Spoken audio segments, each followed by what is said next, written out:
This is Shelly Craft coming to you live on SNNLive. We're at the LD Micro Invitational 2015 here in Bel Air, California. I have with me Chris Miglino, Social Reality. It's a publicly traded company and the symbol is SCRI.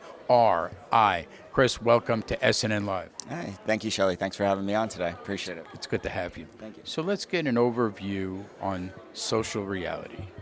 So Social Reality is in the business of automating the digital advertising market.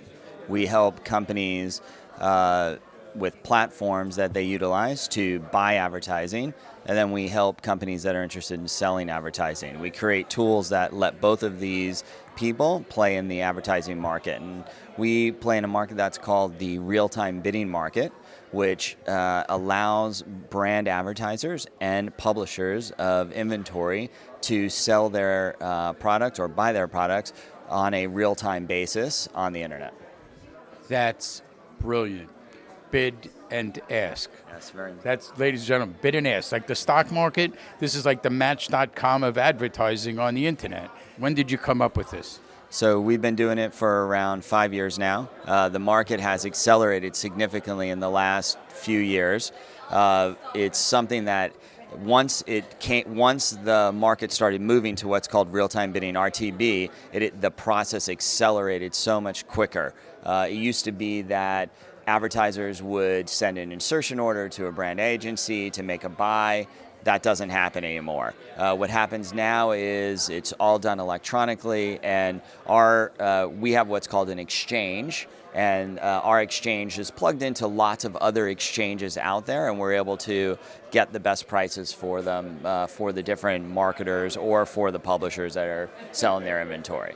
Give me an example of each side of who comes to you. Give me both. Yeah, so on the buy side, so we call the buy side, that would be an advertiser, so like a big ad agency. So somebody like a Coke or a Walmart or Procter & Gamble. These are all customers of ours. And they are looking to reach certain individuals on the web. So what they're looking for is somebody that has a propensity to buy a particular product. So what we do is we take data on an individual, and we say we're looking for people that are interested in this type of product, and then when we find them across the web, we'll serve them an ad. Okay, so we're constantly looking for different types of people across the web, and when we find them, we serve them an ad. We get what's called a bid request from a website, and then once we get that request, we analyze a bunch of data against it. And then what we're able to do is determine the value of that particular inventory that's being sold on the web. And then we'll price it, and then we'll fill it up. Now, on the other side of it, on the sell side, we're representing the sellers of the inventory. So on that side, they're interested in doing what's called yield optimization, so getting the best price for their inventory. So we help the brand or the publishers of that inventory to get the best price that they can get by optimizing the inventory that they have, giving them a bunch of tools that help them to accomplish that. And then once once we get in a flow of understanding what kind of users are coming to their sites, we're able to get a better price for their inventory. So we balance the technology that we have serves both of these, the publisher and the buyer of the inventory.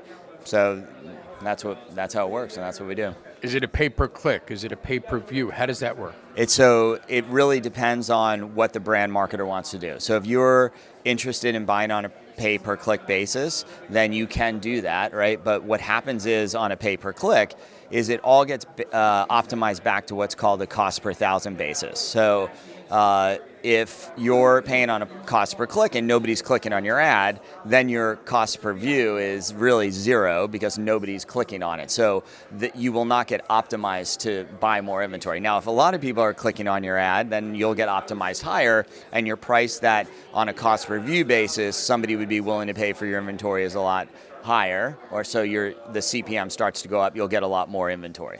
So what's your background? So I've always been in the ad tech business, the internet advertising business, since I started my first internet advertising company out of college in '91. I sold that one in '98 to a company that was going public. So I lived a little bit of a life inside a public company. Then started another one in 2004, and then we sold that one in 2008 to another NASDAQ company. And then when we started this one in 2010, we decided that we wanted to do it on our own and go public on our own. And we thought we could do a good job in managing a public company, which has proven to be the case. How do you market you? Meaning the company or the stock? Or how do you market your company? So we have different customers. So when we market out to ad agencies, we do a lot of retargeting. We do a lot of custom audience segment buying. So we'll look for media buyers, we'll look for ad agency professionals, and we can buy data that reaches these people. Right? So we can buy data that says, I want to send ads to people that are buying social media, or people that are buying banner advertising, people that are buying certain types of media, and then we can deliver targeted ads just to those people. So we buy that information there. On the publisher side, we do a lot of reach out to those publishers because it's a very fragmented market, right? So you have lots and lots of websites that are out there.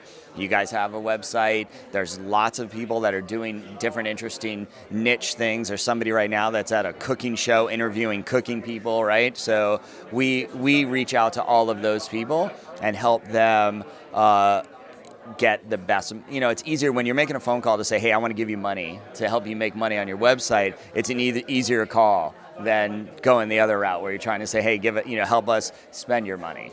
So we reach out to both of those people. 2015 is half over. 2016 is ahead.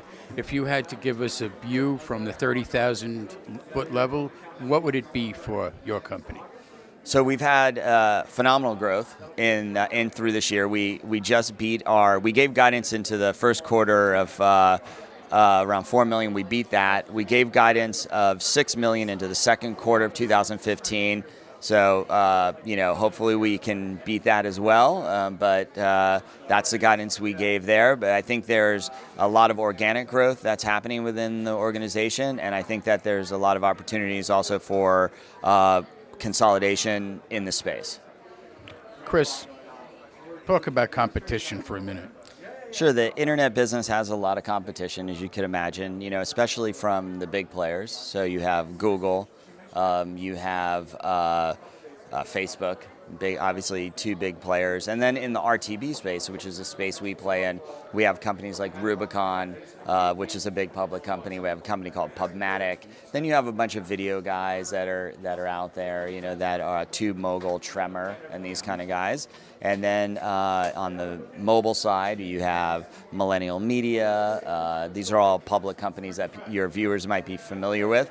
But what we do is we're servicing all those markets. Okay, so we're servicing across multiple multiple types of ads. We're not just focusing on just video or just mobile or just display. We're across all of those things, and we've created platforms that service all of those inventory types. So we think we have an advantage in that, and also we've been able to get to where we are today without having burned through a substantial amount of money like our competition has done. We've done it from being profitable from the get-go. We didn't raise any venture capital money, and then just when we went public, we started to raise some capital to do consolidation and to buy some companies, and I think that's an advantage that we have. The technology has caught up to a place where we don't need to spend $25 million to determine if there's a market there. The market's there, and that's kind of a philosophy that we have. If native advertising is going to be the next big thing, I'm not going to be the one that's going to spend $25 million to figure out if it is. I'll come in when people are buying native advertising.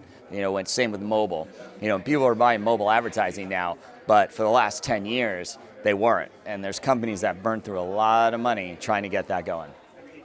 I want to get your website out there for our viewing audience. Sure, it's socialreality.com is our main website. You can also go to Srax.com, which is SRAX.com, which is our ad exchange business, and you can go to groupad.com, which is our social media business.